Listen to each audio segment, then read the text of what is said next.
Bonjour Sarah Chiche. Bonjour. Merci de m'accorder 2-3 minutes pour la petite librairie. Nous sommes au salon du livre sur les quais à Morges et on va parler de votre dernier ouvrage, Aimer. C'est déjà très prometteur, je trouve. Est-ce que vous pourriez en 3 mots résumer votre livre? Amour, Odyssée, retrouvailles. Alors, parmi ces 3 mots-clés, est-ce que vous pourriez développer le mot Odyssée? Bien sûr. Nous sommes en 1984 à Bellevue, à côté de Genève. Ah bon? Et oui. Et lors d'une fête, Margot, 9 ans, se jette dans les eaux glacées du lac Léman sous les yeux effrayés de son camarade de classe Alexis. Elle va être sauvée par le père de celui-ci, Henri.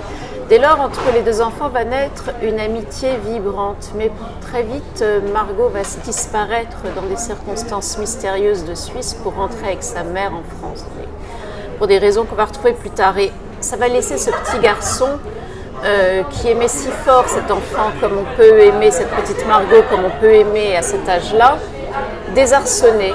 Et ensuite, précisément, on va suivre l'odyssée de chacun d'entre eux. Ils vont grandir, ils vont mûrir, ils vont vieillir, ils vont cheminer dans l'existence de façon extrêmement différente puisque tout les oppose en tout point. Chacun a une quête intérieure très très forte qui l'anime. Alexis, enfant modèle, on sent qu'il est animé par la quête de l'excellence, qu'il cochera toutes les cases, faisant les bonnes études, le bon travail, la bonne épouse, les beaux enfants. Mais pour lui, la gloire sera peut-être le deuil éclatant du bonheur, comme dirait Madame de Staël. Tandis que pour Margot, c'est tout à fait autre chose.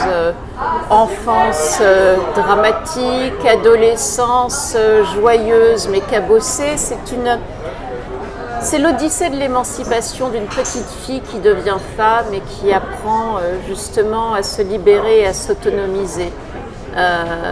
Et c'est à ce point d'intersection de sa chute à lui et de sa stabilité à elle, vers une vie solitaire mais heureuse, qu'ils vont se retrouver complètement par hasard. Mais est-ce que c'est du hasard? Est-ce que c'est le destin?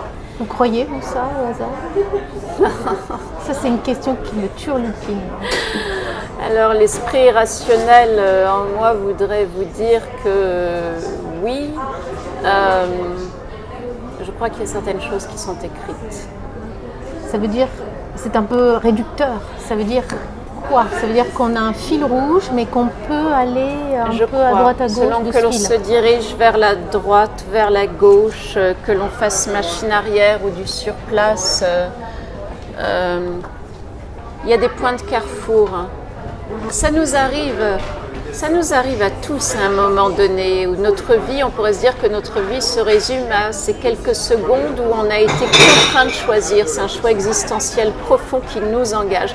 C'est ce qui va arriver aux 2 personnages principaux du livre, mais aussi aux personnages secondaires. C'était bien aussi la question de la liberté et du choix que je voulais raconter, parce que quand ils se retrouvent concrètement, chacun d'eux est libre.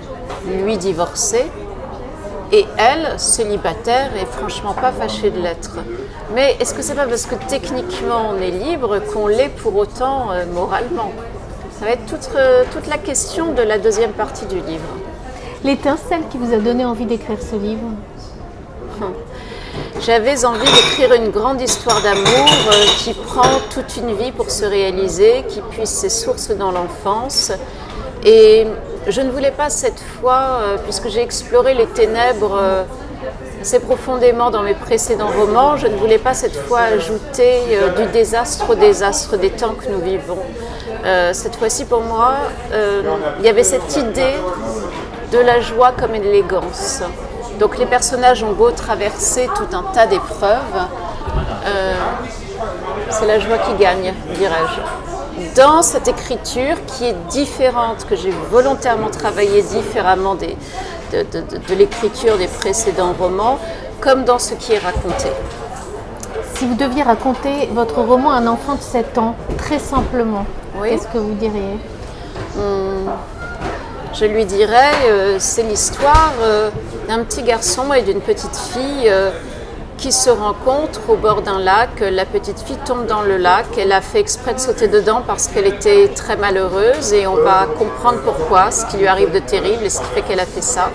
Le petit garçon et elle commencent à s'aimer très fort, peut-être que toi aussi, il y a quelqu'un, un garçon ou une fille que tu aimes très fort, voilà, et que tu n'as pas du tout envie de perdre et donc ils vont se perdre.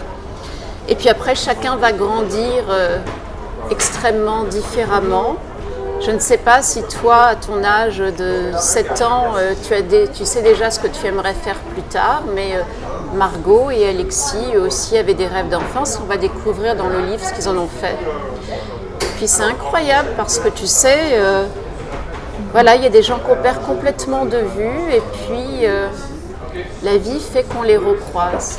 Parfois, peut-être que toi, tu perdras des camarades d'école et que des années plus tard, peut-être dans un autre pays, peut-être dans un lieu où tu t'y attendras pas du tout, une gare, un aéroport ou un supermarché comme Margot et Alexis, ben, tu retrouveras quelqu'un qui a marqué ton enfance. Qu'est-ce que tu feras de ça? Et pourquoi la Suisse? Alors, pour cette partie-là du roman, il est vrai, inspiration, je n'en fais pas mystère, ce que traverse la petite Margot dans l'enfance en Suisse est lié assez directement à ce que ma mère et moi avons vécu quand nous sommes partis vivre un temps en Suisse dans les années 80. Et puis, j'ai des attaches affectives profondes avec ce pays dans lequel, sans doute, je retrouve un climat qui va avec peut-être cette intériorité que je cultive dans mes goûts littéraires, comme dans mon écriture. Du moins, j'essaye de le faire. Disons que je suis assez sensible à ce climat et j'entends par là ces paysages, le soleil et la glace. Voilà. Tellement bien dit. Si votre roman avait un super pouvoir magique, lequel serait-il?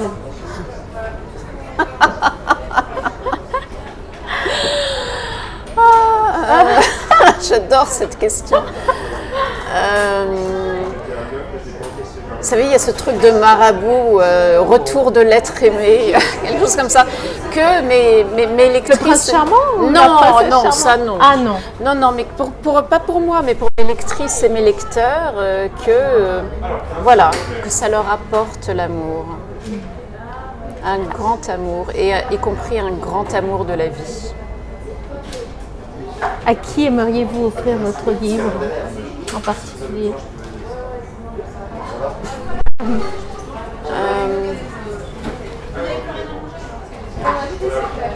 Donner.